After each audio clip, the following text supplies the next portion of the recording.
मृत्यु के 24 घंटे बाद आत्मा अपने घर क्यों लौटती है?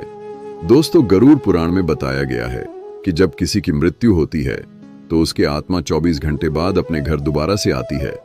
दोस्तों, मृत्यु एक ऐसा सत्य है जिससे कोई बच नहीं सकता है, नहीं इसको टाला जा सकता है।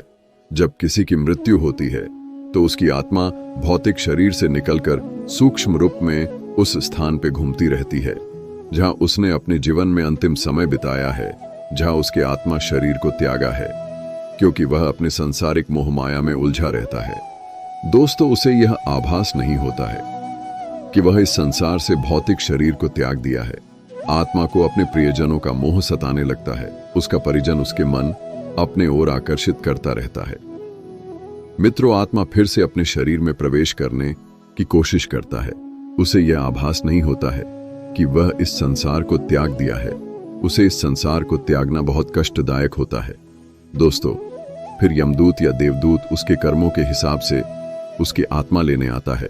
आत्मा को 24 घंटे के अंदर यमराज के सामने प्रस्तुत दिया जाता है, जहां उसके कर्मों का लेखा जोखा चित्रगुप्त करते रहता है। उसके कर्मों के लेखा जोखा करने के बाद आत्मा को फिर से यमदूत 24 घंटे के बाद धरती पर छोड़ दिया जाता है, जहां उसके परिवारजन उसे बुलाता रहता है। यह यात्रा आत्मा के कर्मों के अनुसार बहुत कष्टदायक या प्रेरणादायक होता है। दोस्तों, गरुड़ पुराण जो हिंदू धर्म के 18 महापुराणों में से एक है, इस पुराण में मनुष्य जन्म मरण से लेकर आत्मा से जुड़ी सारी बातों का विस्तृत रूप जानकारी दिया गया है। तो आइए शुरुआत करते हैं गरुड़ पुराण की उस ज्ञानवर्धक प्रस्तुति को कि मनुष्य के मरने के बाद उसके आत्मा 24 घंटे बाद अपने घर क्यों लौटता है। नमस्कार मित्रों, स्वागत है हमारे इस चैनल गीता गुरु ज्ञान पर। दोस्तों, गरुड़ पुराण की इस ज्ञानवर्धक प्रस्तुति में आप खो जाएं, उससे पहले हम आपको बता दें कि इस वीडियो को आधा अधूरा देखने की गलती बिल्कुल भी नहीं करें, क्योंकि यह गरुड़ पुराण की रहस्यमय प्रस्तुति है। इसे सुनने के बाद आपके जीवन से जुड़ी मृत्यु का डर, समस्त लोभ क्रोध मोह खत्म होगा। मित्रों, गरुड़ पुराण में श्री कृष्ण ने बताए हैं कि किसी भी व्यक्ति को गरुड़ पुराण की बातों को आधा अधूरा नहीं सुनना चाहिए, क्योंकि आधा अधूरा ज्ञान हमेशा विष के समान होता है। इसीलिए मित्रों, आपसे यही आग्रह है, आप इस वीडियो को बिना स्किप किए अंत तक जरूर देखिए। साथ ही इस वीडियो को एक लाइक करके चैनल को अवश्य सब्सक्राइब कर लीजिए। और हाँ दोस्तों, कमेंट बॉक्स में जय श्री कृष्ण लिखकर ईश्वर को आप अपना आभार व्यक्त जरूर कर दीजिए। इससे आपके जीवन से जुड़ी समस्त दुखों का अंत होगा और जीवन खुशहाल रहेगा। आइए दोस्तों जानते हैं। दोस्तों, गरुड़ पुराण में बताया गया है कि जब किसी की मृत्यु होती है तो उसके भौतिक शरीर से सूक्ष्म आत्मा निकलने के बाद 24 घंटे के अंदर फिर से वह अपने घर परिजनों के पास दोबारा से आती है, क्योंकि उस सूक्ष्म आत्मा को अपने परिवार और सांसारिक मोह के बंधन में उलझा रहता है। वह आत्मा अपने परिवार के साथ 10 दिनों तक साथ ही भटकते रहता है। मित्रों, उस आत्मा को तृप्त तभी प्रदान होता है जब परिवारजन उसका कर्म कांड करता है, उसका 13वीं करता है। तब वह इस संसार को छोड़कर अपने नए यात्रा के लिए प्रस्थान करता है। दोस्तों, गरुड़ पुराण हिंदू धर्म का एक ऐसा ग्रंथ है जो हमें जन्म मरण से लेकर मनुष्य अपने वर्तमान जीवन कैसे जिए, ये सभी चीजों के बारे में सिखाते हैं। आइए दोस्तों, आज हम एक कथा के माध्यम से जानते हैं कि मृत्यु के 24 घंटे बाद आत्मा अपने घर क्यों लौटती है। इसके पीछे क्या आध्यात्मिक रहस्य छुपा हुआ है, जो गरुड़ पुराण स्कंद पुराण के द्वारा बताया गया है, जो जगत के रचयिता ब्रह्मा जी ने स्वयं आर्षि मुनि नारद बतलाया था। आज हम उन्हीं भावनात्मक कथा जानेंगे। मित्रों, एक समय की बात है, ब्रह्मलोक में सृष्टि के रचना करने वाले ब्रह्मा जी अपने आसन पर ध्यान मग्न में बैठे हुए थे। तभी देवर श्रीनारद नारायण नारायण का जाप करते हुए वहां पहुंचे। उन्होंने आदरपूर्वक प्रणाम करके बोले, है सृष्टि के रचना करने वाले ब्रह्मदेव, मेरे मन में एक प्रश्न है जो मेरे मन को बहुत ही व्याकुल कर रहा है। क्या आप मेरे प्रश्न का जवाब देंगे? है प्रभु, हर जीव मनुष्य का जीवन से मृत्यु आत्मा रचना करना या आत्मा का पूर्ण जन्म करना सब आपके ही हाथों में है प्रभु, मैं यह जानना चाहता हूं कि जब किसी की मृत्यु होती है तो मृत्यु 24 घंटे बाद आत्मा अपने परिवारजन के पास क्यों लौटती है? क्या उसे अपने प्रियजनों का याद सताने लगती है या यह कोई प्राकृतिक का नियम है? फिर ब्रह्मदेव ने नारद के बातों को सुनकर मुस्कुराए और बोले, है देवर श्री नारद, आपका यह प्रश्न बहुत ही गुंड और महत्वपूर्ण है, जो हर उस मानव जाति लिए उसके जन्म, मृत्यु और पुनर्जन्म पर आधारित है। फिर ब्रह्मदेव बोले, है नारद, मैं तुम्हें एक कथा सुनाता हूं जो न तुम्हारे इस प्रश्न उत्तर देगी, बल्कि हर मनुष्य के लिए एक चेतावनी और प्रेरणा भी होगी। जो मनुष्य अपने मृत्यु की सत्यता को समझ नहीं पाता है, तुम इस कथा को पूरे ध्यान पूर्वक आखिरी तक सुनो। ब्रह्मदेव बोले, है नारद, यह गरुड़ पुराण की भावनात्मक कथा है। जो यह कथा को आधा अधूरा सुनने की गलती करता है, यह उसकी अज्ञानता है, क्योंकि आधा अधूरा ज्ञान हमेशा विष के समान होता है। जो इस कलयुग भरी संसार में जो मनुष्य इस कथा को पूरे ध्यान पूर्वक आखिरी तक सुन लेगा और समझ लेगा, उसका इस संसार से जीवन में भरी लोभ, क्रोध, मोह का अंत होगा। यह संसार केवल एक माया की जाल है। इस संसार जो भी कुछ घटता है, यह प्राकृतिक का परिणाम होता है। फिर नारद बोले, हे प्रभु, मैं उस कथा को पूरे ध्यान पूर्वक आखिरी तक सुनूंगा और समझूंगा। आप निश्चित होकर उस कथा को सुनाएं। फिर ब्रह्मदेव उस कथा को सुनाते हैं। फिर ब्रह्मदेव बोले, है नारद, प्राचीन काल में एक राजा रहता था जिसका नाम धर्मपाल था। बहुत ही न्यायप्रिय और वह अपने जनता के उत्तरदायित्व था। वह अपने राज्य का पालन धर्म के अनुसार करता था। वह हमेशा पुण्य कार्य में लिप्त रहता था। लेकिन एक दिन उसकी अचानक मृत्यु हो जाती है। राजा की मृत्यु से पूरे परिवार और राज्य की प्रजा यह सुनकर शोक में डूब गया।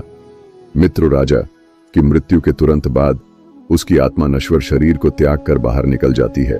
फिर ब्रह्मदेव बोले, है नारद, जब किसी की मृत्यु होती है तो उसकी आत्मा शरीर को त्याग देती है, परंतु वह अपने भौतिक संसार के बंधनों से मुक्त नहीं हो पाती। वह अपने सांसारिक मोह माया की जाल में उलझा रहता है। वह सांसारिक मोह के कारण अपने घर, परिवार, प्रियजनों के आसपास ही घूमती रहती है। राजा धर्मपाल मृत्यु के बाद उसकी आत्मा शरीर को तो छोड़ देती है, परंतु वह घर में सूक्ष्म रूप में हर वह दृश्य को देखता रहता है जो उसके परिवारजन उसके लिए करता है। आत्मा अपने परिवार को रोता चिल्लाता देखकर उसे रोकने की भी कोशिश करता है, परंतु उसके बात कोई सुन नहीं पाता है। राजा की आत्मा ने यह सोचा कि मेरे परिवार को यह क्यों नहीं समझ आ रहा है कि यह संसार अस्थाई है, यह संसार एक मोह माया खेल है, मुझे इससे मुक्त होना होगा। लेकिन राजा की आत्मा को परिवारजन उसको अपने तरफ खींच रहा था। दोस्तों, फिर भगवान ब्रह्मा ने बोला, है नारद, मृत्यु के 24 घंटे बाद आत्मा को अपने घर इसलिए लौटने पड़ता है क्योंकि वह अपने सांसारिक परिवार मोह में उलझा रहता है। उसके आत्मा को परिवार पुराकता रहता है, जिससे उससे मोक्ष प्राप्त करने में बाधा उत्पन्न होता है। वह अपने आप को रोक नहीं पाता है। जब राजा की आत्मा मृत्यु के 24 घंटे बाद अपने परिवार के पास आता है तो यह देखता है कि उसके परिवार, उसके पत्नी आंसू से भरी हुई है। उससे पत्नी बार बार कह रही है राजन, आप हमें छोड़कर क्यों चले गए? हमारा क्या होगा? उसके पुत्र अपने माँ को कहता है, माँ, पिताजी क्यों नहीं बोल रहे हैं? ये क्यों नहीं उठ रहे हैं? पिताजी हमें छोड़कर क्यों चले गए? क्या वह कभी नहीं आएंगे? राजा की यह आत्मा ने यह देखकर अत्यधिक भावुक हो जाते हैं। वह सोचते हैं कि काश हम इसे यह समझा पाते कि शरीर नश्वर है, यह संसार एक परिवर्तन का खेल है, यह आत्मा अमर है, यह एक शरीर को त्याग कर दूसरे शरीर में प्रवेश कर लेता है। मित्रों, फिर ब्रह्मा जी बोले, है नारद, यह दृश्य आत्मा के लिए अत्यंत पीड़ादायक होता है। राजा की आत्मा ने यह सोचा कि क्या मैं इतना कमजोर था कि अपने परिवार को इस स्थिति में छोड़कर चला गया? क्या मेरे जाने से ये सब खत्म हो जाएगा? जब राजा की आत्मा मृत्यु के 24 घंटे बाद अपने घर में प्रवेश करता है तो वह अपने घर के हर एक जगह में घूमता है जहां उसने अपने बच्चों को खिलाता था, जहां उसके राज्य महल में राज्य सिंहासन पर बैठकर उसने प्रजा को न्याय करता था। वह पल जहां वह अपने रानी बच्चे के साथ हर सुख दुख बिताता था, उसे वह हर एक वस्तु अपने तरफ खींच रहा था। राजा की आत्मा ने बार बार कोशिश कर रहा था कि वह रानी और अपने पुत्र को अपनी उपस्थिति का आभास करा सके। उसने रानी के पास जाकर धीरे से कहा, हे प्रिय, मैं तुम्हारे पास हूं। तुम्हारा यह विलाप मुझे कमजोर कर रहा है। मुझे इस संसार से मोक्ष पाने कृपया करे। लेकिन उसकी आवाज रानी को सुनाई नहीं दे रहा था। उसने अपने पुत्र के सिर पर हाथ रखा और कहा, है पुत्र, यह संसार एक यात्रा है। हर आत्मा को इसे छोड़कर आगे बढ़ना पड़ता है। तुम मेरे बिना भी मजबूत बन सकते हो। लेकिन उसके पुत्र उसकी आवाज नहीं सुन पा रहा था। फिर आत्मा ने निराश होकर अपने परिवार की ओर देखा और कहा, क्या यह मेरा मोह है जो मुझे संसार इच्छा में बांध रहा है, या उनके आंसू जो मुझे रो रो कर पुकार रहा है? नारद अब समझ गया कि मृत्यु के 24 घंटे बाद आत्मा अपने घर क्यों लौटती है।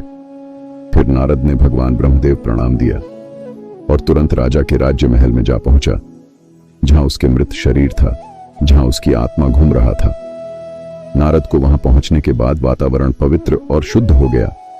उन्होंने राजा की आत्मा को सूक्ष्म रूप में देखा और बोले, हे राजन, तुम्हारा मोह ही तुम्हारी सबसे बड़ी बाधा है जो तुम्हें मोक्ष पाने में उत्पन्न कर सकता है।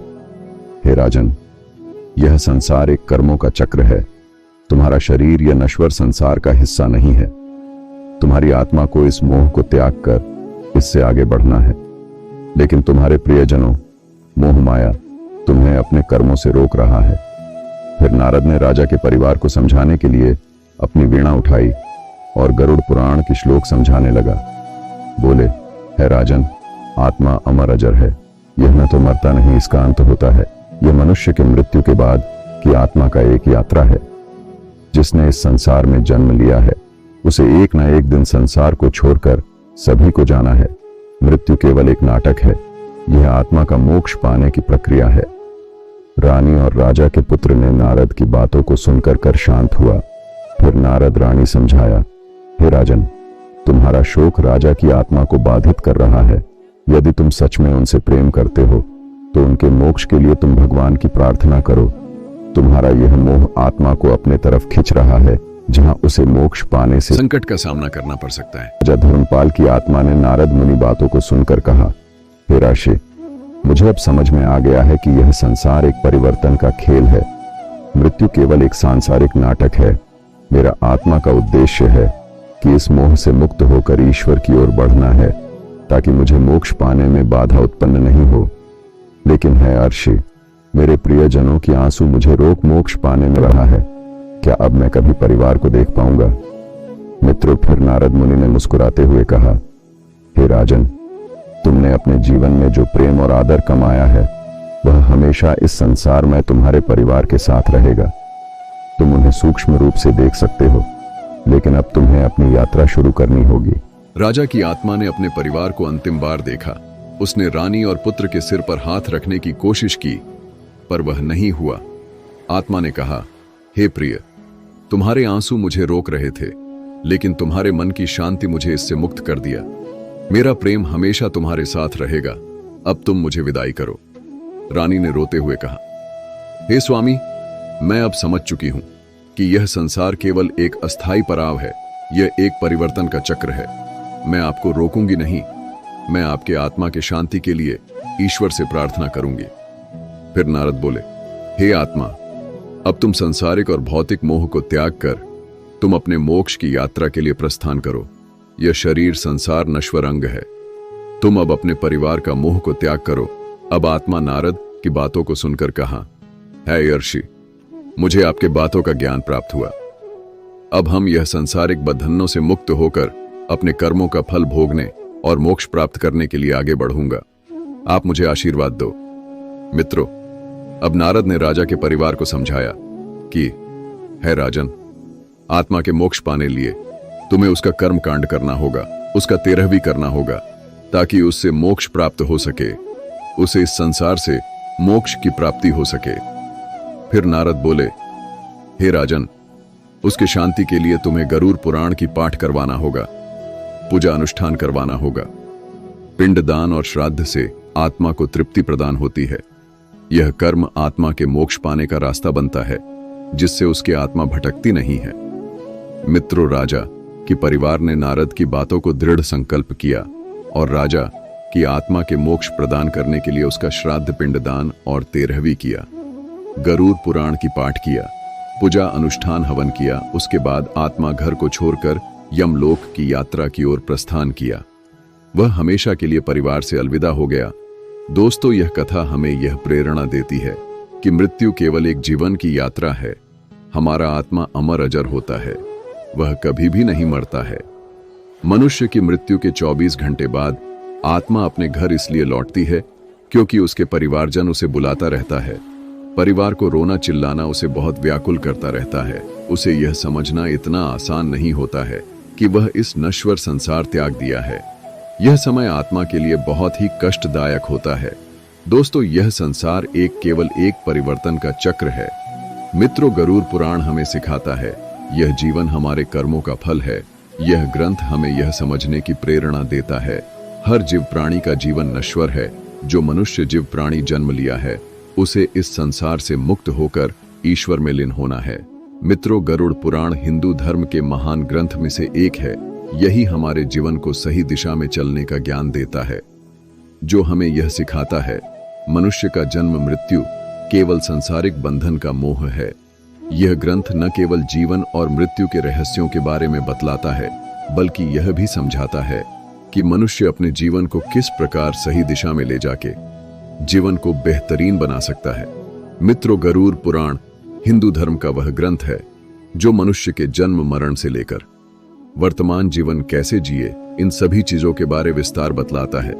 दोस्तों, जीवन एक दुर्लभ अवसर है जिसे हम सही दिशा में ले जाकर आत्मा को मोक्ष की ओर अग्रसर कर सकते हैं। मनुष्य की मृत्यु के 24 घंटे बाद आत्मा अपने परिवारजन के इसीलिए आती है क्योंकि वह अपने परिवार के साथ कुछ दिन सूक्ष्म होकर रह सके।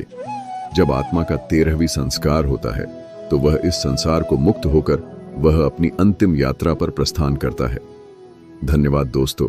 गरुड़ पुराण के द्वारा सभी बतलाए गए बातों को अवश्य ध्यान में रखें और सत्य की राह पे चले। यह संसार एक मोह माया की छाल है।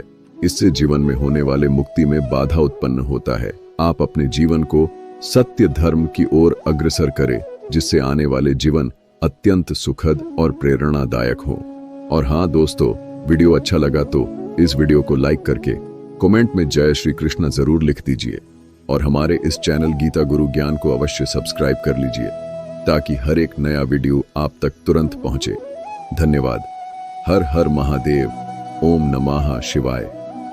राधे राधे।